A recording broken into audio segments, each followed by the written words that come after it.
Penelope Tree. Even her name sounds like a secret password into another world.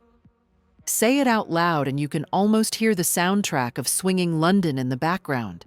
The Beatles playing in a Chelsea townhouse, the Stones stumbling out of a nightclub at dawn, the echo of a camera shutter clicking in some Soho studio where the next icon is about to be minted. She was born in 1949 in New York, a child of extraordinary privilege and contradiction. Her mother, Marietta Peabody Tree, was a celebrated American socialite and political activist, and her father, Ronald Tree, a wealthy British MP with deep aristocratic ties. In a way, Penelope was born with one foot in an old world of drawing rooms and deb balls, and another dangling into the unknown. It's no wonder she ended up the face of a decade that tried to tear down every rule it inherited. Growing up partly in London and partly in the States, she absorbed the best of both. In New York, she witnessed the rise of Warhol's factory, that mad silver cave of pop art, drugs, and doomed beauty. In England, she spent weekends in grand country houses full of hunting portraits and secrets. Maybe that's why she always seemed slightly out of place, in the best way possible. When she was just 16, she was photographed by Richard Avedon, who famously said she looked like an exotic bird who had just flown in from paradise. That one photograph changed everything. Suddenly, she was whisked into the epicenter of fashion's new era. Models were no longer just mannequins. They were personalities, symbols of rebellion. And Penelope embodied this with every sinewy pose. Her romance with David Bailey only poured fuel on the fire. Bailey was brash, working class, the complete opposite of the high society families Penelope came from. He saw in her not just a face, but a living canvas for the wild, vibrant spirit of 1960s London. They were often seen together at the Ad Lib Club, at parties thrown by Mick Jagger, or crashing in some bohemian flat littered with records, empty wine glasses, and sketches for tomorrow's shoot. Do you know about Truman Capote's black and white ball? It was the most talked about party of the 20th century. A masked ball in the Grand Ballroom of New York's Plaza Hotel, filled with the rich and powerful. There was Elizabeth Taylor and Frank Sinatra, the Kennedys, the Rockefellers, and then, wafting through it all like a glittering apparition, Penelope Tree.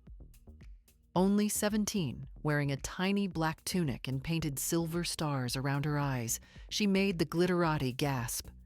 Some called her outfit shocking, almost indecent.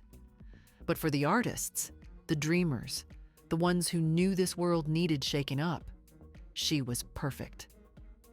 What did it feel like, I wonder, to be 17 and declared the face of the decade by Capote himself? To see your eyes splashed across every glossy magazine from London to New York, your peculiar beauty worshipped like a pagan goddess? Did she feel invincible? Or did she already sense the price that such worship would demand? Her career exploded in those few short years. She appeared in Vogue, Harper's Bazaar, and endless avant-garde spreads that pushed the boundaries of what fashion could look like. Her long, angular limbs, her wide-set eyes, her strange, unearthly air. She didn't soften her features to please anyone. She turned them into a statement. But fashion, like any carnival, has its shadows. Just as Penelope reached her peak, a cruel twist arrived. She developed severe acne that left her skin scarred. The same industry that once called her otherworldly turned its back almost overnight. "I went from being sought after to being invisible," she once said. Can you imagine? One day you're the muse.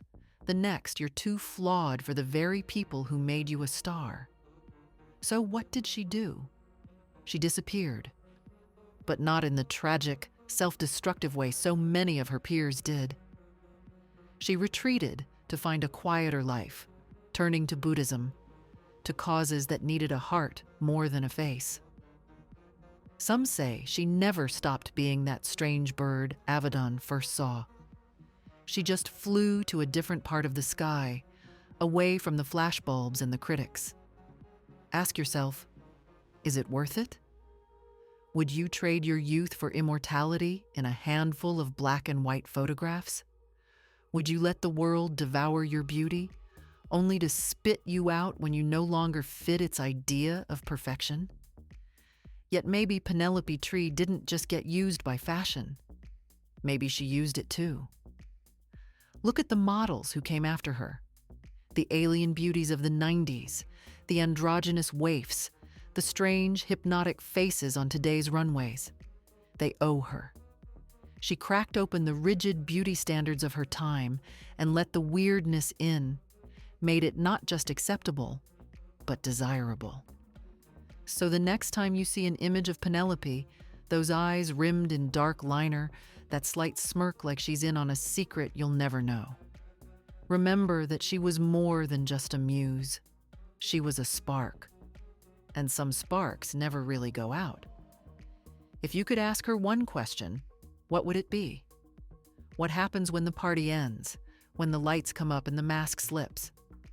Or maybe she'd just smile, star-painted eyes glittering, and say, "Darling, the party never ends.